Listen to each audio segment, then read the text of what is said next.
Mr. Lewison.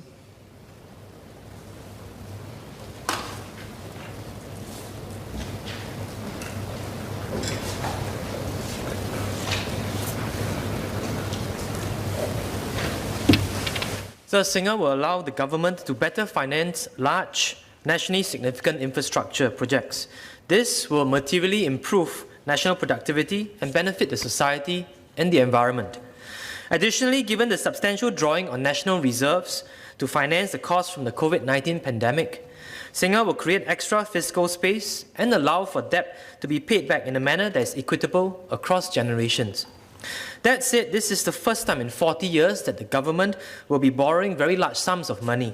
It is important to have strict and robust safeguards in place to ensure that the borrowing is sustainable and prudent. I have two areas of clarifications on the bill. My first area of clarification is on safeguarding the proper use of the loans. DPM has provided assurances that the bill includes, quote, strict safeguards on projects that can qualify for borrowing and the amount that can be borrowed, unquote. Key safeguards include the $90 billion gross limit on borrowing and an annual interest threshold of $5 billion. Future changes to the gross borrowing limit and annual interest threshold can only be made by introducing a new bill in Parliament. However, the definition of nationally significant infrastructure laid out in the new Section 2.1 can be broadly construed. First, can DPM share what checks and balances will be put in place to assess if the loan is raised for infrastructure projects that are indeed nationally significant?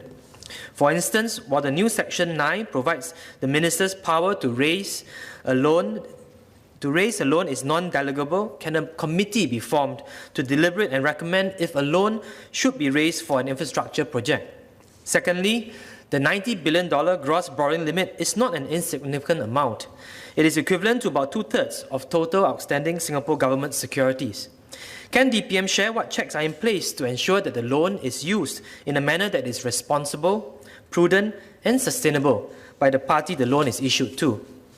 Thirdly, the government trusts that Singapore would likely benefit from favourable interest rates given Singapore's AAA credit rating and the current market environment. Low interest rate will keep the intergenerational costs of public debt low. However, in the off chance that interest rates rise substantially, what contingency plans does the ministry have in place to finance the debt in a way that does not impose a huge burden on future generations? My second area of clarification is about financing green infrastructure projects. With Singa, the government will issue a new category of government infrastructure bonds, termed SGS infrastructure. Green bonds will form a subset of SGS.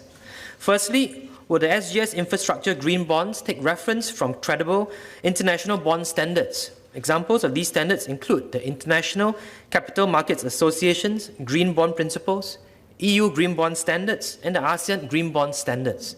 Taking reference from these green standards can be important in giving lenders and financiers assurance and confidence that green financing is true to its label.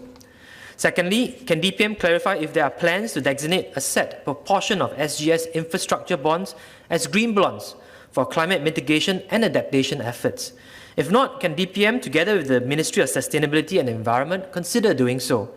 For example, these green bonds could be used to fund some of the $19 billion of public sector green projects identified in the Singapore Green Plan 2020. Thirdly, I understand there are plans for Singa to finance the building of climate adaptation structures such as seawalls, dikes, floodgates, barrages and coastal pumping stations to mitigate the risk of rising sea levels. Can DPM also share if there are plans for climate mitigation projects?